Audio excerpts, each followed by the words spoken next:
باطن تو انبیاء کا ویسے ہی حسین ہوتا ہے، روحانیت تو ان کی اعلیٰ ہوتی ہے، لیکن ہمارے نبی کا ظاہر بھی بڑا حسین تھا۔ جس نبی کا ظاہر اتنا حسین ہو، اس کا باطن اتنا حسین ہو، اس کے پسینے میں خوشبو ہو، اس کے پیشاب پخانے میں خوشبو ہو، تو اس نبی کے طریقے کتنے خوشبودار ہوں گے، اس کی زندگی کتنی خوبصورت ہوگی۔ تو اللہ کے نبی صلی اللہ علیہ وسلم کا حلیہ مبارک، آپ کا قد مبارک درمیانہ تھا، نہ بہت زیادہ اللہ کے نبی کا قد لمبا تھا، نہ بہت زیادہ ٹگنا تھا۔ لمبا قد بہت زیادہ یہ بھی حسن کے منافی ہوتا ہے، اور بہت پستہ قد بھی حسن کے منافی ہوتا ہے۔ تو اللہ کے نبی کا قد درمیانہ تھا۔ آپ علیہ الصلوۃ والسلام کا چہرہ مبارک 14ویں رات کے چاند کی طرح چمکتا تھا۔ حضرت جابر رضی اللہ عنہ فرماتے ہیں کہ ایک دن ایسا ہوا کہ 14ویں کا چاند چمک رہا تھا، اور میرے سامنے میرے محبوب حضرت محمد الرسول اللہ صلی اللہ علیہ وسلم کا چہرہ مبارک بھی تھا۔ کبھی میں چاند کو دیکھتا، کبھی اپنے محبوب کے چہرے کو دیکھتا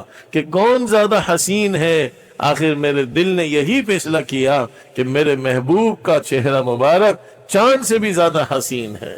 چنانچہ حضرت ام المؤمنین عائشہ رضی اللہ عنہا، اللہ کے نبی کی بڑی خادمہ، اللہ کے نبی کی بڑی محبت کرنے والی زوجہ مطہرہ، اللہ کے نبی سے سچا عشق کرنے والی، آپ کے دین کی اور احادیث کی حفاظت کرنے والی، 9 سال کی عمر میں تو ان کی رخصتی ہو گئی۔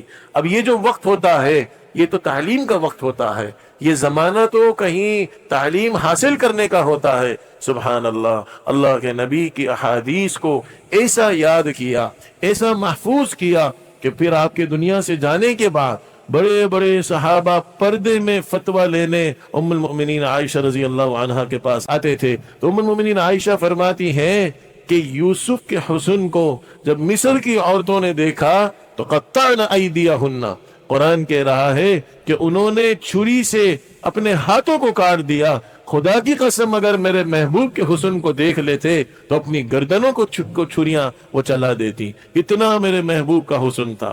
تو اللہ کے نبی صلی اللہ علیہ وسلم کا چہرہ مبارک 14ویں رات کے چاند کی طرح تھا، اور آپ کے چہرے کا حسن اور خوبصورتی اس طرح تھی کہ گورے گورے رنگ کے اندر کچھ سرخی بھی اللہ کے نبی صلی اللہ علیہ وسلم کے چہرے پر دمکتی تھی، جس سے کمال درجے کی کشش پیدا ہو، اور رخسار مبارک نہایت شفاف اور ہموار تھے۔